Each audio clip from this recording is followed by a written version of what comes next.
नमस्कार दोस्तों, आज के वीडियो में हम जेल प्रहरी 2018 के प्रीवियस ईयर एग्जाम के क्वेश्चन पेपर को हल करने वाले हैं। जो कि दोस्तों आज हमने पेपर लिया हुआ है 3 अक्टूबर 2018 का मॉर्निंग शिफ्ट वाला। इस वीडियो में दोस्तों हम केवल और केवल मैथमेटिक्स वाले पोर्शन को ही हल करेंगे। मतलब जो 20 क्वेश्चन पिछले साल या पिछले एग्जाम में आ चुके हैं 2018 में, उनको हम बहुत बढ़िया डिटेल मेथड और शॉर्ट ट्रिक के साथ में हल करेंगे। तो चलिए शुरू करते हैं। क्वेश्चन नंबर फर्स्ट आपको स्क्रीन पर दिखाई दे रहा होगा।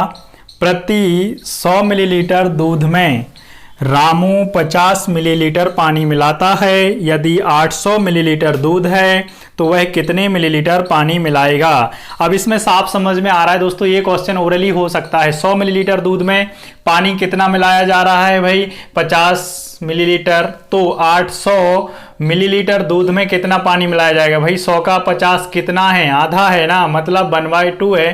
तो इसका भी आप 1/2 कर दोगे तो 400 मिलीलीटर आपका आंसर हो जाएगा। मतलब आप इस क्वेश्चन का ओरली आंसर कर सकते हो।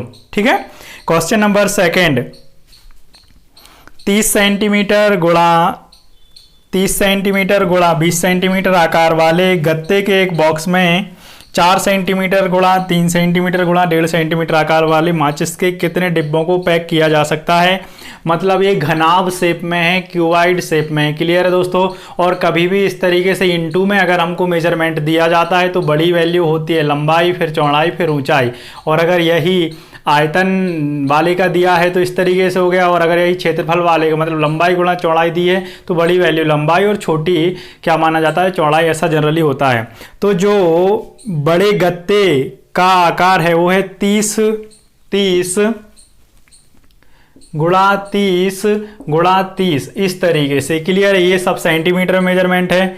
एक बॉक्स में 4 सेंटीमीटर गुणा 3 सेंटीमीटर गुणा 1.5 सेंटीमीटर, मतलब 4 सेंटीमीटर लंबा, 3 सेंटीमीटर चौड़ा और 1.5 सेंटीमीटर ऊंचे आकार वाले कितने माचिस के डिब्बों को पैक किया जा सकता है। तो डिब्बों की संख्या निकालने के लिए हम क्या करेंगे भाई, गत्ते के एक बॉक्स में, बड़े वाले बॉक्स में छोटे माचिस के बॉक्स वाले आयतन का भाग दे देंगे। मतलब बड़े बॉक्स का आयतन बटे छोटे बॉक्स या माचिस का आयतन। क्लियर है। जो कि माचिस का आयतन चौड़ाई, लंबाई ये है, ये चौड़ाई और ये हो जाएगी ऊंचाई। इसमें आप इसको हल कर देंगे, मतलब डिवाइड कर देंगे तो यहां से आ जाएगी आपके डिब्बों को, कितने डिब्बों को पैक किया जा सकता है उसकी संख्या आ जाएगी। जो कि दोस्तों कितनी होगी, 1000। जब आप इसको हल करेंगे डिवाइड वगैरह करके इसको हल करेंगे तो 1000 आपका आंसर आ जाएगा। ये आपने ही करना है। क्लियर है। क्वेश्चन नंबर थर्ड, एक मोटर बोट प्रति घंटे 18 किलोमीटर की चाल से यात्रा करती है। 90 किलोमीटर जाने में वह कितना समय लेगी। दोस्तों समय का फॉर्मूला क्या होता है, दूरी बटे चाल। तो आप 90 में, दूरी 90 किलोमीटर है, चाल 18 की है, 90 में 18 का भाग करेंगे तो आपका आंसर हो जाएगा 5 घंटे। क्लियर है। आंसर आ जाएगा आपका 5 घंटे। कुछ क्वेश्चन देख रहे हैं दोस्तों कैसे आते हैं कि जिनको आप ओरली अटेम्प्ट कर सकते हो। बस कुछ ही क्वेश्चन जो जेल प्रहरी एग्जाम में अभी तक मैंने देखा हुआ है या आपने भी पढ़ा होगा तो आपको भी आइडिया होगा। नाम मात्र के क्वेश्चन जो होते हैं, कुछ 2-3 क्वेश्चन ही टफ होते हैं, बाकी बहुत सामान्य ही मैथ आती है जैसा कि वो सिलेबस में दे रखते हैं उसके अकॉर्डिंग। देखिए क्वेश्चन नंबर दोस्तों 4, शून्य सभी परिमेय संख्याओं के लिए है। ऑप्शन 4 दिए गए हैं। ये तय करना थोड़ा सा मुश्किल होता है क्योंकि इसमें आपको डीपली फाउंडेशन बेसिक आना चाहिए। तो इसके मैं आपको सभी ऑप्शन चेक करके बताता हूं। सबसे पहला जो ऑप्शन है एडिटिव इनवर्स, योज्य प्रतिलोम। जो योज्य प्रतिलोम की परिभाषा होती है वह ये होती है कि किसी भी संख्या में क्या जोड़ा जाए कि 0 प्राप्त हो जाए। क्लियर है। जैसे ये कोई परिमेय की बात ही करें तो 4/7 प्लस इसमें क्या जोड़ें कि क्या मिले हमारे लिए 0। तो यहां पर माइनस हम 4/7 जोड़ेंगे तो plus minus is equal to 0। Clear है। बात आप मेरे हिसाब से समझ गए होंगे। ऑप्शन नंबर 2 तो ये तो है नहीं क्योंकि शून्य सभी परिमेय संख्याओं के लिए है। क्लियर है। तो एडिटिव इनवर्स नहीं है सभी परिमेय संख्याओं के लिए क्योंकि 4/7 प्लस इसमें हमने जोड़ दिया मान लो 3/10 इस तरीके से, तब तो 0 नहीं हुआ ना। क्लियर है। या तो 0 से आगे होगा या पीछे। तो इस तरीके से ऑप्शन हमारा फर्स्ट हुआ cancel. Option number second, additive identity. योगज सर्व समता, योगज पहचान। क्लियर है। अब दोस्तों जो ऑप्शन नंबर 2 है एडिटिव आइडेंटिटी, क्लियर है, मतलब किसी भी संख्या में हम क्या जोड़ें कि वो बदले ना, उसमें कोई बदलाव ना आए। जैसे -4/5 इस तरीके से, इसमें क्या जोड़ें कि यह -4/5 ही रहे। या फिर हम बात करते हैं जैसे ऊपर लिखा हुआ है -4 या 4/7, इसमें हम क्या जोड़ें कि ये 4/7 ही रहे। तो यहां पर क्या जोड़ेंगे दोस्तों 0, तो ये सेम रहेगा। यहां पे भी क्या जोड़ेंगे हम 0। क्लियर है, मेरे हिसाब से बात को आप समझ रहे होंगे। तो इस तरीके से इस क्वेश्चन का जो आंसर होगा वह सेकंड सही होगा। क्यों? क्योंकि इसमें पूछा जा रहा है शून्य सभी परिमेय संख्याओं के लिए है, तो क्या है एडिटिव आइडेंटिटी है, योगज सर्वसमता या योगज पहचान है। क्योंकि जब हम किसी भी संख्या में 0 जोड़ेंगे तो उस परिमेय अपरिमेय या कोई भी संख्या है, क्योंकि ये जो आइडेंटिटी है एडिटिव आइडेंटिटी, ये परिमेय संख्याओं के लिए अकेली नहीं है, ये सभी संख्याओं के लिए, सम विषम पूर्ण भाज्य भाज्य हर एक के लिए है। क्लियर है। तो यहां पर जो सेकंड ऑप्शन है वो सही हो जाएगा। अभी भी मैं फिर भी आपको थर्ड और फोर्थ ऑप्शन चेक करवाऊंगा। थर्ड ऑप्शन है मल्टीप्लिकेटिव इनवर्स, मतलब गुणात्मक प्रतिलोम। इसका मतलब होता है कि किसी भी संख्या में ऐसी कौन सी संख्या का गुणा करें कि 1 प्राप्त हो जाए। बात करते हैं 4/7, इसको हमें 1 प्राप्त करना है। क्लियर है। तो यहाँ पे कितने का गुणा कर देंगे दोस्तों 7/4 का। आए आपको समझ में आ रहा होगा, ये कैंसिल हो गया, क्या आ गया 1। क्लियर है। जैसे मैं बात करता हूं 4 में कितने का गुणा करेंगे भाई 1 प्राप्त हो जाए तो 1/4 का गुणा करेंगे। जैसे मैं बात करूं 1/4 में कितने का गुणा करेंगे 1 प्राप्त हो जाए तो 4 का करेंगे। क्लियर है। तो यहां से इसमें तो 0 का कोई रोल ही नहीं है, यहां तो इस डेफिनेशन में कहीं 0 आता नहीं। थर्ड इस तरीके से आपका गलत हो जाएगा। Option number 4 multiplicative identity, option number 4। Clear है। अब यहां पर फिर वही बात आती है जो ऑप्शन नंबर 2 व जो 4 हैं, ऑप्शन नंबर 2 और जो 4 हैं वो सेम ही एक सी डेफिनेशन पे चलते हैं। कैसे? ऑप्शन नंबर 2 में यह था कि किसी भी संख्या में क्या जोड़ें कि संख्या में कोई बदलाव ना हो। ऑप्शन नंबर जो 4 है उसकी डेफिनेशन में यह है किसी भी परिमेय अपरिमेय, मतलब यहां पर परिमेय की बात हो रही तो मैं परिमेय बोल रहा हूं, बाकी ये डेफिनेशन हर एक जगह लागू होती है सम विषम भाज्य भाज्य में। तो किसी भी संख्या में कितने का गुणा करें कि कोई परिवर्तन ना हो। तो यहां पर हम जोड़ने की बात कर रहे थे तो यहां पे हमने 0 जोड़ा था तो कोई परिवर्तन नहीं हुआ ऑप्शन नंबर 2 में, जो कि हमारा राइट है। और ऑप्शन नंबर 4 में जैसे 4/7 लिखा हुआ है तो मैं इसमें चाहता हूं कि किसी भी संख्या का गुणा करूं या किस संख्या का गुणा करूं कि कोई परिवर्तन ना हो, नॉट चेंज। ठीक है। तो यहां पे कितने का गुणा कर देंगे दोस्तों हम 1 का। क्लियर है। तो इस वजह से आपके 1, 3 और 4 ऑप्शन गलत होते हैं और ऑप्शन नंबर 4 आपका राइट है। ठीक है। मैंने आपके लिए इसकी पूरी फाउंडेशन बता दी। अगर फिर भी आपको कोई समस्या समझ में आती है तो आप मेरे लिए कमेंट करके बताइए, तो मैं अलग से इस बेसिक फाउंडेशन का, जैसे ये 4 नंबर है क्वेश्चन, इस तरीके के क्वेश्चनों की मैं आपको बेसिक फाउंडेशन की अलग से वीडियो प्रोवाइड करा दूंगा। क्वेश्चन 5 ये लिखा हुआ है आपका 7840275 का घनमूल ज्ञात करें। भाई घनमूल ज्ञात करने के लिए मैंने आपके लिए अलग से सेपरेट वीडियो बनाया हुआ है। अगर इकाई में 2 है घन संख्या के तो उसके घनमूल में इकाई में क्या आएगा दोस्तों 8 आएगा। मतलब इकाई में ऐसा कोई ऑप्शन चेक करें जिसमें इकाई में 8 दिया गया हो, और 8 ऐसा ऑप्शन एक ही है, कौन सा 3। तो ज्यादा हमारे लिए लोड लेने की जरूरत नहीं है क्योंकि इकाई में केवल 8 है। और अगर ऐसा नहीं होता तो हम आगे चेक करते। बाकी अगर जो बड़े घन संख्याएं होती हैं तो उनमें ऐसे आपका आंसर जनरली बहुत आराम से आ जाता है। ठीक है ना। क्योंकि जब इकाई में घन में 2 होता है तो उसकी जगह हम घनमूल में 8 लेते हैं, और जब इकाई में घन में 8 होता है उसकी जगह हम घन में या घनमूल में 2 लेते हैं। क्लियर। मतलब इन दोनों को इंटरचेंज करते हैं ट्रेन की तरह। ठीक है ना।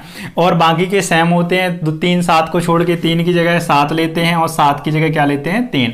इसकी लिंक आपको घन संख्याओं की और घनमूल निकालने की डिस्क्रिप्शन और आई बटन में शो हो रही होगी, तो आप वहां से इसको देख सकते हैं अगर आप चाहते हैं देखना तब। क्वेश्चन नंबर 6, एक दुकानदार 7,820 रुपए का सामान खरीदता है और इसकी कीमत 25% तक बढ़ाने के बाद उन्हें बेचता है। नई कीमत ज्ञात करें। भाई 7,820 रुपए का सामान खरीदा मतलब 100% में खरीदा, 25% अधिक में बेचा मतलब 25% ज़्यादा, तो 100 में 25% जोड़ दिया, परसेंट का बटे में 100। इसको जैसे ही आप हल करोगे कैलकुलेट करके तो आपका आंसर आ जाएगा दोस्तों 9775 आपका आंसर होगा, आप कैलकुलेट कर लेना। या फिर आप ऐसा भी कर सकते हो 7820 का अलग से 25% निकाल के इसी 7820 में आप जोड़ सकते हैं, जो कि आपका आंसर आएगा 9775 जो आपको ऑप्शन काम करेगा, ऑप्शन नंबर 2। क्वेश्चन नंबर 7, मूल्यांकन करें। इसका मूल्यांकन करना है, एवेल्यूएट, इसको आप हल करना है आपके लिए, ठीक है ना। क्वेश्चन आपको स्क्रीन पर दिखाई दे रहा है और इस क्वेश्चन का मैं आपको एक स्टेप सॉल्व करके बता रहा हूं। जैसे कि ये जो ब्रैकेट लिखा हुआ है, एक ब्रैकेट लगा हुआ है बड़ा वाला, है ना, फिर -3 लिखा हुआ है, गुणा -1 लिखा हुआ है, माइनस ये -2 × 7, ये मैंने लिख ही दिया पूरा, ठीक है ना।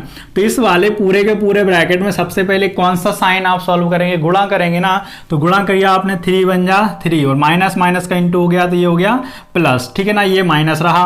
फिर यहाँ भी गुणा करेंगे। कई बार हम ये छात्र क्या गलती करते हैं कि जल्दी जल्दी में यहाँ कैलकुलेट कर देते हैं, जो कि करना बिल्कुल भी गलत है, क्योंकि बोर्ड मास के रूल के अकॉर्डिंग नहीं होगा, ये हमें करना बोर्ड मास से। तो 7 दूनी 14 कैसा रहेगा, ये माइनस का, ठीक है ना।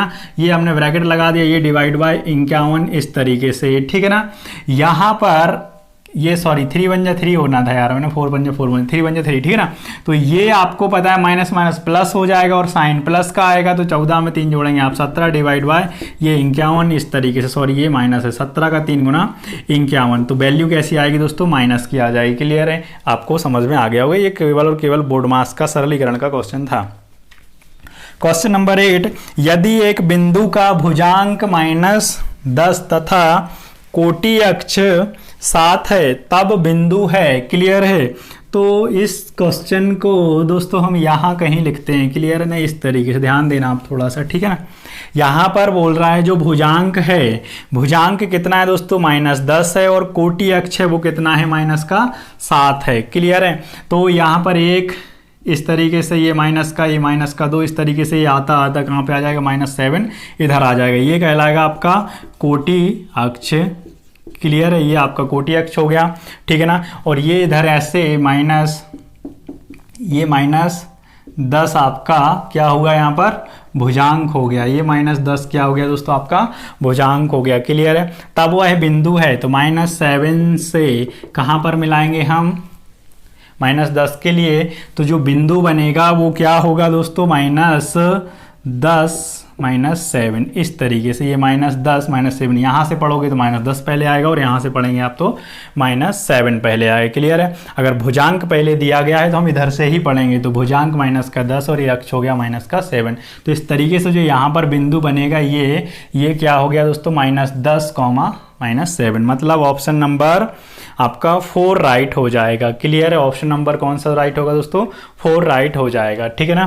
क्वेश्चन नंबर 9, और जो मैंने ये 8 नंबर का क्वेश्चन बताया हुआ है, इस टाइप के क्वेश्चन हम बहुत सारे पढ़ रखे हुए हैं। तो अगर आप एक अंदाजा या अपनी एक थ्योरी बनाना चाहते हैं कि जो जेल प्रहरी है इसमें इस तरीके के क्वेश्चनों के आने की ज़्यादा संभावना होती है, क्योंकि हर एक प्रैक्टिस पेपर में एक ना एक क्वेश्चन इस टाइप का कोटि अक्ष भुजांक वाला मिला ही है। क्लियर है, तो इनको आप थोड़ा सा ध्यान से पढ़ें अगर आप चाहते हैं कि आपका जेल प्रहरी में सिलेक्शन हो। क्वेश्चन नंबर 9, निम्नलिखित के लिए व्यंजक बताएं। P को 3 से गुणा किया जाता है, भाई P को 3 से गुणा किया जाता है, तो 3 से गुणा किसका किया जाता है, P को, और गुणनफल से 2 घटाया जाता है, ये हुआ गुणनफल, -2 कर दिया तो 3P - 2। ऐसा कोई ऑप्शन है क्या, जी हाँ बिल्कुल है, ऑप्शन नंबर 3, ऑप्शन नंबर 3 आपका करेक्ट आंसर होगा, ठीक है ना।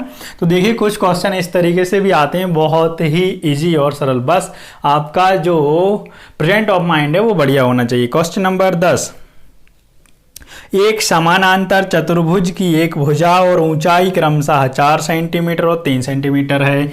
ये समानांतर चतुर्भुज हो गया कुछ इस तरीके से, ठीक है ना, ये क्लियर है। इसकी जो एक भुजा है वो कितनी है, 4 है, और ऊंचाई है 3। तो समानांतर चतुर्भुज का क्षेत्रफल ज्ञात करें। समानांतर चतुर्भुज का जो क्षेत्रफल होता है दोस्तों वो होता है आधार गुणा ऊंचाई, आधार गुणा ऊंचाई। तो आधार कितना है, 4 है, ऊंचाई 3 है, तो आपका 12 वर्ग सेंटीमीटर आंसर हो जाएगा। क्लियर है? इनके लिए ये जो आपकी मेंसुरेशन वाले क्वेश्चन है क्षेत्रमिति के, इनको हम क्षेत्रमिति पार्ट में बहुत बढ़िया डीपली पढ़ेंगे। अभी हम प्रैक्टिस पेपर हल कर रहे हैं, तो प्रैक्टिस पेपर को हल करने के अकॉर्डिंग या अटेम्प्ट करने के अकॉर्डिंग जैसे कि आप एग्जाम में करते हैं उसी लेवल से हम करेंगे। ठीक है ना? क्वेश्चन नंबर 11, 7 मीटर 20 सेंटीमीटर लंबाई वाला एक पोल खंबा 8 मीटर 30 सेंटीमीटर लंबाई की छाया बनाता है। ठीक है ना? क्लियर है? 7 मीटर 20 सेंटीमीटर वाला जो पोल है वह है छाया बनाता है, जो कितनी बनाता है? 8 मीटर 30 सेंटीमीटर की। ठीक है ना? खंबा। और पूछा जा रहा है समान परिस्थितियों के तहत, मतलब सनलाइट वैसे ही आ रही है, उस पेड़ की लंबाई याद करिए जो 6 मीटर 64 सेंटीमीटर लंबी छाया बनाएगा। 6 मीटर 64 सेंटीमीटर लंबी छाया बनाएगा। ठीक है ना? तो यहाँ पर दोस्तों ये यूनिटें अलग अलग दी गई हैं। मैं आपको समझाने के लिए इतना ज़्यादा टाइम ले रहा हूँ, नहीं तो आप ओरली कर सकते हो। तो ये मीटर को हम सेंटीमीटर में बदल रहे हैं। तो 1 मीटर में दोस्तों, 1 मीटर में सेंटीमीटर सबको पता है कितना होता है? 100 सेंटीमीटर। तो 8 मीटर में 800, 30 और जोड़ देंगे तो 830 सेंटीमीटर बराबर जो खंभे की छाया बन रही है किसकी? 7 मीटर 20 सेंटीमीटर लंबे। तो 7 मीटर में 700 सेंटीमीटर और 20 और जोड़ देंगे तो 720 सेंटीमीटर। मतलब जो 720 सेंटीमीटर लंबा खंभा है उसकी परछाई बन रही है 830 सेंटीमीटर। हमें ज्ञात करना है कि किस खंभे की परछाई 6 मीटर 64 सेंटीमीटर। मतलब इसको फाइनली अगर आप सेंटीमीटर में कन्वर्ट कर दोगे तो 664 सेंटीमीटर आ जाएगा। कितना आ जाएगा? 664, क्योंकि 6 मीटर बराबर 600 सेंटीमीटर और 64 और ऐड कर देंगे, मतलब 1 मीटर में 100 सेंटीमीटर होता है।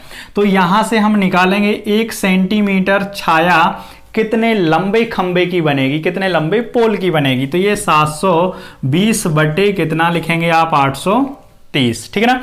1 सेंटीमीटर जो छाया बनेगी, 1 सेंटीमीटर जो छाया बनेगी वो 720 बटे 830 सेंटीमीटर लंबे खंबे की बनेगी। अब यहां इसको हल करने में मत भिड़ जाना, क्योंकि ये डिवाइड नहीं होगा, तो ऐसा नहीं करें आप। ठीक है ना? हमको ज्ञात करना है 664 सेंटीमीटर छाया कितने लंबे खंबे की बनेगी, मतलब 6 मीटर 64 सेंटीमीटर। तो 720 बटे 830 गुणा करेंगे आप 664। क्लियर? ये 0 से 0 कैंसिल, यहां से ये हो जाएगा दोस्तों इससे 8 टाइम। ठीक है ना? 8 बार। और 72 का जब आप 8 गुना करेंगे तो यहाँ से 8 दूनी 16, 8 साते 56 और 1 आप करेंगे तो कितना हो जाएगा आपका? ये 57। ठीक है ना? तो ये हो गई 576 सेंटीमीटर लंबा खंबा। लेकिन हमें जो आंसर करना है वो करना है, कैसे करना पड़ेगा? मीटर और सेंटीमीटर में। तो ये हो गया 5 मीटर 76 सेंटीमीटर। क्यों? क्योंकि आपको आइडिया है 1 मीटर में कितना सेंटीमीटर होता है? 100। तो 500 सेंटीमीटर में कितना मीटर होगा दोस्तों? मीटर हो जाएगा आपका 5 और 76 सेंटीमीटर अलग रहेगा। तो आपका ऑप्शन जो है वो बनेगा सेकंड नंबर, आपका ऑप्शन राइट हो जाएगा। Clear? 5 metre 76 centimetre. Question number 12, एक समबाहु त्रिभुज का क्षेत्रफल ज्ञात कीजिए जिसकी बराबर भुजाएं प्रत्येक 5 सेंटीमीटर हैं और आधार 8 सेंटीमीटर है। समबाहु त्रिभुज सबसे पहले हम बना लेते हैं। ये समबाहु त्रिभुज मतलब जिसकी 2 भुजाएं या आमने सामने की 2 भुजाएं कैसी हो? बराबर हो। ये दोनों कैसी हैं? बराबर। ये 5 है और ये 5 ऐसा दिया गया है। आधार दिया है 8, सॉरी आधार दिया है कितना? 8 दिया हुआ है। क्लियर है? आधार 8 दिया हुआ है। समबाहु त्रिभुज जब 2 बराबर भाग हुए तो ये भी समकोण होता है, ये भी समकोण होता है। क्लियर? जब आधार 8 है तो ये बराबर बराबर बांटेगा तो ये भी 4 और ये भी 4। अब यहां से देखें आप, ये बन रहा है समकोण। समकोण मतलब 90 डिग्री का एंगल। तो ये कर्ण होगा, ये आधार और ये लंब। ये 4 है आधार, कर्ण 5 है, तो लंब कितना हो जाएगा दोस्तों? 3 हो जाएगा। कहाँ से आया? पाइथागोरस प्रमेय से आया। ये आपको पेयर याद भी होगा। ठीक है ना? क्योंकि कर्ण का वर्ग लंब और वर्ग के योग के बराबर होता है, जो कर्ण का वर्ग होता है। तो ये 3 आ गई। अब यहाँ से हमें क्षेत्रफल बताना है। जब क्षेत्रफल का फॉर्मूला दोस्तों कौन सा काम करता है समबाहु त्रिभुज में या किसी भी में? एक जो आपका फॉर्मूला कॉमन सा होता है 1/2 गुणा आधार गुणा ऊंचाई, एक यहाँ से आप निकाल सकते हैं। तो 1/2, ठीक है ना? आधार हमारा पहले से था, ऊंचाई कितनी है? 3 है, ठीक है ना। तो 2 जो गया 4 तिया कितना हो गया 12। नहीं तो आप डायरेक्ट इनका भी गुणा कर सकते थे, 1/2 आप छोड़ देंगे जैसे हमने अभी किया था समानांतर चतुर्भुज में। आप 4 तिया 12 करके भी कर सकते हो, 8 की जरूरत ही नहीं है। बस यहाँ पे आधार को आधा करने के लिए 1/2 दिया जाता है इस तरीके के फॉर्मूले। तो आंसर आपका कौन सा राइट हो जाएगा दोस्तों? फर्स्ट ऑप्शन जो आपका है वो राइट हो जाएगा, ठीक है। क्वेश्चन नंबर 13, -7 और 3 के बीच M एक मध्य बिंदु है। -7 और 3 के बीच M एक क्या है भाई? मध्य बिंदु है। तो ये 1, 2 और ये 3। यहाँ पर माइनस में सीरीज है, इस साइड में लेफ्ट में माइनस में होती है, तो ये -1, -2, -3, -4, -5, -6 और -7। तो -7 और 3 के बीच M एक मध्य बिंदु है। तो M के लिए पूर्णांक लिखें। M के लिए पूर्णांक बताने के लिए काउंट करते हैं दोस्तों हम 1, 2, 3, 4, 5, 6 इस तरीके से 1, 2, 3, 4, 5, 6। तो मतलब M का जो पूर्णांक है वो कितना आ जाएगा? -2। ऐसे ही इनको काउंट करना पड़ता है। दूसरा, आप इनके चिन्हों को इग्नोर करके ऐड करें, क्लियर है, सॉरी माइनस करें, 7 में से 3 घटाओगे कितना आएगा? 4, 4 का आधा 2 कर दो। तो ये भी तरीका है। नहीं तो आप ओरली भी इनको ऐसे ही कर सकते हो, उंगलियों पे गिन के या इस तरीके से बना के। ये भी क्वेश्चन बहुत बार आ रहे हैं इसमें, जेल प्रहरी वाले एग्जाम में, जो भी 2018 में एग्जाम हुआ है उसमें हर जगह आए हुए हैं, ठीक है। 14 नंबर क्वेश्चन, निम्नलिखित में से कौन सी सबसे छोटी संख्या है? तो ये तो यार आप ही कमेंट कर देना आंसर में कौन सी होगी। ऑप्शन आप देख पा रहे हो 98, 797, मतलब 98 नहीं होगी, 97 वाली सीरीज की होगी। वो भी कौन सी? 8 पहले होगा, 97, 897, मतलब ऑप्शन नंबर 4 आपका इसका राइट आंसर है, ठीक है ना, 14 नंबर क्वेश्चन का। क्वेश्चन नंबर 15, x बराबर 100। ये अच्छा क्वेश्चन है, x बराबर 100, तो x पे 4 की पावर बराबर कितने जीरो होंगे? शून्यों की संख्या कितनी होगी भाई? जब x पर पावर कोई नहीं है मतलब 1 है, तो 1 बराबर 0 कितने हैं? 1 बराबर 0 कितने हैं? 2 हैं। तो 4 बराबर 0 कितने हो जाएंगे? डब इसका 2 गुना कर दो तो कितने हो जाएंगे? 8 हो जाएंगे, ठीक है ना। आपका आंसर नंबर कौन सा होगा? 3 राइट हो जाएगा, क्लियर है। क्वेश्चन नंबर 16 को हल करें। इसको आंसर करना है पावर में ही हल करना है इसके लिए, है ना, पावर में ही इसका आंसर करना है। तो सबसे पहले इसको सॉल्व कर दो। 2 का घन कितना हो गया? 8 हो गया। 2 का वर्ग सॉरी 3 का वर्ग कितना हो गया? 9 हो गया। 9, 8, 72। 72 आंसर नहीं है, इसको पावर में डिजाइन किया हुआ है। 72 को हम कैसे पावर में तोड़ सकते हैं? अब आप देख रहे हैं 72 तो कोई वर्ग है नहीं, घन है नहीं, लेकिन 72 बना कैसे? 36 दूनी 72। तो 36 का जो 6 है वर्गमूल है, तो 6 का वर्ग गुणा 2 कर दोगे इस तरीके से। तो आपका आंसर कौन सा राइट हो जाएगा? आंसर होगा आपका सेकंड नंबर राइट हो जाएगा, क्लियर है, ठीक है। क्वेश्चन नंबर 17, गुणनखंड ज्ञात करें। ये बहुत ही बढ़िया क्वेश्चन है दोस्तों, गुणनखंड आपको बताना है इसके, ठीक है। टफ माना जाता है ये क्वेश्चन, तो इसके लिए आप थोड़ा सा अच्छे से मेहनत करें, अच्छे से समझें और अच्छे से हल करें। क्वेश्चन नंबर दिया गया है 1 - 2xy, यहाँ पर ये माइनस लगा हुआ है, ठीक है ना, x² + y²। आपको क्वेश्चन दिख रहा होगा साइड में, है ना, पिक्चर के माध्यम से।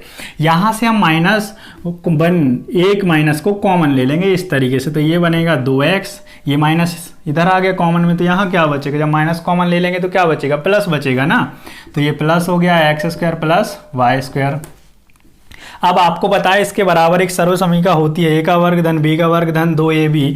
तो यहाँ पर ये मैंने y छोड़ दिया, तो धन 2ab। तो ये आप जानते हैं सर्व समीका, हाँ है ना, a + b का होल स्क्वायर बराबर। तो 1 माइनस यहाँ पर इसकी जगह पे सब पे क्या लिख देंगे आप? x + y का होल स्क्वायर। x + y का क्या लिखेंगे दोस्तों? होल स्क्वायर लिख देंगे, ठीक है ना।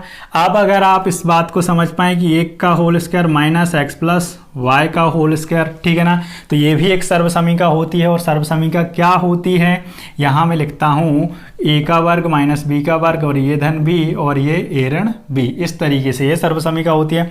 तो इस पूरी वैल्यू को हम इसमें ओपन कर देंगे, ठीक है ना। ध्यान देना थोड़ा सा, 1, ठीक है, एक बार प्लस का लिखेंगे, एक बार माइनस का, तो प्लस x + y इस तरीके से। फिर एक बार माइनस का लिखेंगे तो 1 - x + y, और सॉरी ये यहाँ से इस तरीके से, ठीक है ना, ये अलग वैल्यू हो गई। ये इधर मैं बड़ा ब्रैकेट लगा देता हूँ या मजला, ठीक है ना। तो ये हो गया a + b के फॉर्म में, ये हो गया a - b के फॉर्म में। लेकिन इसको थोड़ा सा हम सेपरेट कर देंगे, अच्छे से वो कर देंगे, ठीक है ना, कैटेगरी। तो यहाँ पर x + y + 1 ये फर्स्ट वैल्यू हो गई, ठीक है। इसकी इस वाले को आप माइनस का इंटू करेंगे इसमें, तो 1 - x - y इस तरीके से, ठीक है ना, क्लियर है। अब इसको भी हम जमा देंगे, तो x + y + 1 और x minus Y minus 1। Clear है? तो ये आपके गुणनखंड हो गए। मतलब आपका जो आंसर है वो कौन सा राइट हो जाएगा? ऑप्शन नंबर इस तरीके कौन सा है? 4 है शायद। क्लियर है? तो आपका ऑप्शन नंबर 4 राइट हो जाएगा। ठीक है ना? मैं मानता हूं कि ये थोड़े से टफ भी होते हैं और इनमें आपको आइडेंटिटी की जरूरत पड़ती है, क्योंकि अलजेब्रिक इक्वेशन ये आते हैं आपके बीजगणित वाले पोर्शन से, और सर्वसमीकाओं की भी आपको जरूरत पड़ती है। तो यहाँ पर लगाई हुई है मैंने a प्लस बी का होल स्क्वायर, और यहाँ पर मैंने आइडेंटिटी जो यूज की हुई है वो कौन सी की हुई है दोस्तों? ए का वर्ग माइनस बी का वर्ग, ए प्लस बी और ए माइनस बी, ये जो कि मैंने लिख दी है। ठीक है ना? लेकिन इसमें आपको फिर भी यहाँ से डाउट हो रहा है दोस्तों, यहाँ से मैंने क्या लिया हुआ है, यहाँ से बस इनको सेपरेट किया हुआ है, जो कि आपका आंसर कौन सा है इसमें 4 मैच कर रहा है। ठीक है? बस अगर आपको कोई समस्या होती है तो इसको 1-2 बार देखिए और बहुत अच्छे समझिए, क्योंकि इस बात की गारंटी है कि ये क्वेश्चन टाइम भी लेते हैं और आते जरूर हैं, है ना? ये पत्थर की लकीर है ना। क्वेश्चन नंबर 18, राम प्रातः 10:15 पर निकला और 3.5 घंटे के बाद स्टेशन पहुंचा। वह किस समय स्टेशन पहुंचा? तो भाई 15 मिनट और आधा घंटा मतलब 30 मिनट, तो हो गया 45 मिनट। ऐसे कौन से ऑप्शन है? 2। ऐसे 2 ऑप्शन हैं। क्लियर है? 2 ऑप्शन हैं, तो 1 और 2 तो पहले ही कैंसिल हो गए। अब हमें 3 और 4 में देखना है। 3 और 4 में देखना है तो 3 और 4 में 1 लिखा हुआ है, प्रातः 1:45। प्रातः 1:45 का मतलब होता है दोस्तों रात वाला समय। ठीक है ना? क्लियर है? और जो पीएम वाला समय दिया हुआ है मतलब वो सायं में इसमें लिखा हुआ है इस तरीके से, मतलब दोपहर वाला समय। तो जब वह सुबह निकला था तो भाई 3.5 घंटे, मतलब रात में तो पहुंचेगा नहीं, दोपहर में ही पहुंच जाएगा। मतलब यहाँ पर आपका आंसर हो जाएगा 1:45 आपका राइट आंसर होगा। ठीक है ना? क्लियर? और question number 19, 2p³ plus 4p² plus 20 प्राप्त करने के लिए 5p² माइनस 9p प्लस 5 में से कितना निकालना चाहिए? ठीक है? अब ऐसे तो ऑप्शन एक चेक करोगे बहुत ज़्यादा समय लगेगा। इसको इस तरीके से समझो कि भाई 15 में से कितना निकालना चाहिए या घटाना चाहिए कि हमको 5 प्राप्त हो जाए। समझना मेरी बात को, यहाँ तो आपको आइडिया है कि कितना निकालना चाहिए, 10। लेकिन क्वेश्चन अगर ऐसे होता कि 5 प्राप्त करने के लिए 15 में से कितना निकालना चाहिए, तो भाई 15 में से ही 5 घटा दो तो जितना निकालना चाहिए वो आ जाएगा। तो 15 में से 5 घटाओगे 10 आ जाएगा। तो सेम इस क्वेश्चन में भी हम कर देंगे, क्योंकि अगर वैसे एक ऑप्शन चेक करोगे तो समस्या बहुत ज़्यादा जाने वाली है। तो यहाँ पर हम 5p² में से ये लिखा हुआ है 5p² minus 9p, 5p² minus 9p, यहाँ पर 5p² माइनस 9p प्लस 5 में से क्या निकालना चाहिए? तो ये यहाँ पर माइनस कितना निकालना चाहिए भैया? 2p³ ऐसा हम मान लेते हैं, प्लस 4p² प्लस 20, इसको ही निकालना चाहिए, क्योंकि इतना घटा के देख लेंगे, जितना आएगा उसको हम बोल देंगे कि इसमें से वो घटाएंगे तो ये आ जाएगा उल्टा। ठीक है ना? यहाँ पर 5p² माइनस 9p प्लस 5, ये माइनस का इंटू करेंगे पूरे ब्रैकेट में, तो ये 2p³, ये माइनस प्लस का माइनस 4p², ये माइनस प्लस का माइनस 20। इस तरीके से यहाँ पे ये इक्वेशन बन गई। ठीक है ना? यहाँ पे ध्यान दें, जब ये घातें होती हैं तो बड़ी घात से छोटी की तरफ लिखते हैं। तो यहाँ पर सबसे पहले क्या आ जाएगा? माइनस 2p³, क्योंकि इसका कोई कैलकुलेशन सॉल्यूशन इसमें नहीं दिख रहा, हमारे लिए कोई ऐसा नंबर नहीं है। फिर इसके बाद में क्या आएगा? ये आएगा 4p², लेकिन ये 5p² में से घटाया जा सकता है, तो यहाँ पर प्लस p² आ जाएगा, क्योंकि 5p² बड़ा है और प्लस का है, माइनस 4p² इसमें से घटाएंगे तो 1p बचेगा। ठीक है? यहाँ पर फिर 9p। क्लियर है? तो माइनस 9p, इसका भी कोई कैलकुलेशन है सॉल्यूशन इसमें नहीं है। फिर ये माइनस 20 में से प्लस का 5 घटाओगे तो माइनस का कितना आ जाएगा? 15। मतलब आपका ऑप्शन नंबर कौन सा राइट जाएगा? ये हो गया आपका 4 आपका आंसर राइट हो गया। क्लियर? 4 आपका आंसर राइट हो गया इस तरीके से। ठीक है ना? क्लियर? आई होप कि आपको इतना ही समझ में आएगा। क्वेश्चन नंबर 20, क्वेश्चन नंबर 20, दी गई भिन्न में यदि अंश को 3 से गुणा किया जाए तथा हर में से 1 की वृद्धि की जाए, हम मान लेते हैं, या पहले पूरा क्वेश्चन ही देख लेते हैं, तो हमें 7/6 प्राप्त होता है। लेकिन यदि अंश में 4 की वृद्धि की जाए तथा हर में 3 की कमी की जाए तब हमें 1/2 प्राप्त होता है। तो इसके लिए हम मान लेते हैं भिन्न, हम मान लेते हैं दोस्तों कितनी है हमारे पास में, भिन्न हुई अपनी x/y, ये अंश हो गया, ये हर। ठीक है ना? जब अंश में 3 से गुणा किया जाए 3x/y में, या हर में 1 की वृद्धि की जाए तो y + 1, तो कितना प्राप्त होता है? 7/6 प्राप्त होता है। ठीक है ना? और जब इसी भिन्न में अंश में 4 की वृद्धि की जाए तो x+4 और बाय हर में 3 की कमी की जाए तो y-3, तो कितना प्राप्त होता है? आधा। अब यहाँ पर देखें, इसको कैलकुलेट करोगे बहुत समय ले जाओगे, करने में कोई बहुत वो नहीं है कि आप नहीं कर पाओगे या यहाँ पे नहीं करा जा सकता, लेकिन 2-3 मिनट ले जाओगे, है ना, जब बहुत ही आपकी स्पीड होगी, क्योंकि यहाँ पे इसका गुणा करोगे, यहाँ पे इसका, यहाँ पे इसका, यहाँ फिर आप एलिमिनेशन मेथड विलोपन विधि से इनकी वैल्यू को एक एक को बराबर करोगे, प्लस माइनस में 0 करके लाओगे। इससे बेहतर तरीका है, मैं क्यों बता रहा हूँ बेहतर, क्योंकि अभी हम क्या कर रहे हैं, प्रैक्टिस पेपर सॉल्व कर रहे हैं, प्रीवियस पेपर को सॉल्व कर रहे हैं, तो इसमें हमें क्या करना है, हमें आंसर टिक करना है बहुत ही जल्दी। तो यहाँ पे हम ऑप्शन से जाएंगे, ऑप्शन नंबर फर्स्ट, ध्यान देना दोस्तों, है ना, अंश में 3 से गुणा किया जाए तो 28 गुणा 3 और हर में 1 की वृद्धि की जाए, कितने की? 1 की, तो 25 और 1 26 बराबर कितना होता है प्राप्त? हमको 7/6 प्राप्त होता है। तो ऐसी कोई संभावना बन रही कि 7/6 आ सकता है? नहीं बन रही। देखो यहाँ पे 14 बनेगा, यहाँ पे 13, ये सॉल्व ही नहीं हो रहा है। 14 × 42/13। तो अब सेकंड वाली टर्म को या पद को चेक करने की जरूरत ही नहीं है ना, यहाँ से हम कैंसिल कर देंगे। बस आपको लिख के बता रहा हूँ तो समय लग रहा है, आप ओरली करेंगे बहुत जल्दी हो जाएगा। तो ये बन ही नहीं सकता ना, 42/13 कभी 7/6 नहीं बन सकता ना। तो अब देखते हैं option number second. Option number second देखिए आप, 37 का 3 गुना करना है। 37 का 3 गुना 111 होता है वैसे तो, और 52 में 1 जोड़ना है तो कितना होगा? 53। ये 111/53। अब 53 का भाई कोई फैक्टर ही नहीं है, हाँ है ना, कोई 53 का क्या है? फैक्टर ही नहीं है, गुणनखंड ही नहीं है। क्लियर है? तो यहाँ से ये भी कैंसिल, मतलब आपका 7/6 बन ही नहीं सकता ना, जब फैक्टर नहीं है तो कैसे आएगा 7/6? हो ही नहीं सकता, संभव नहीं है। ठीक है, option number third, option number third, option number जो थर्ड है 21/53। ऑप्शन नंबर जो थर्ड है 21 का 3 गुना 21 का 3 गुना कितना करेंगे? 63, और 53 में 1 जोड़ेंगे आप 54। ठीक है, यहाँ से ये बन सकता है। देखो 9 × 7 = 63, 9 का 6 गुना 54। जब एक चेक हो गया तो दूसरा भी चेक कर लेंगे। क्लियर है? क्योंकि नहीं तो हो सकता है कोई एक इसमें टर्म फिट हो रही हो, पद सेकंड टर्म ना हो रही हो। तो सेकंड करने के लिए यदि अंश में 4 की वृद्धि की जाए तो यहाँ से ये 25 बनेगा, और यहाँ पर हर में 3 की कमी तो ये बनेगा 50। तो कितना? 1/2 प्राप्त होता है। तो हो गया भाई आधा। बस अब हमारे लिए 4 ऑप्शन चेक करने की जरूरत नहीं है, 4 आप चाहें तो आप चेक कर लीजिए। ये होती है एग्जाम में आपका कॉन्फिडेंस यहाँ से, क्योंकि जरूरी नहीं कि आपको एक चेक कर गया तो 4 भी चेक कर जाएगा, दूसरा ऑप्शन मैच कर जाएगा, ऐसा नहीं होता है कभी भी। क्लियर है? तो जो आपने आंसर, अगर हो सकता है ये फर्स्ट में ही आंसर होता पहले ऑप्शन में, तो आप पहले में अगर ये फिट हो रहा था दोनों चीज़ें तो आप आंसर लगा के निकल जाते।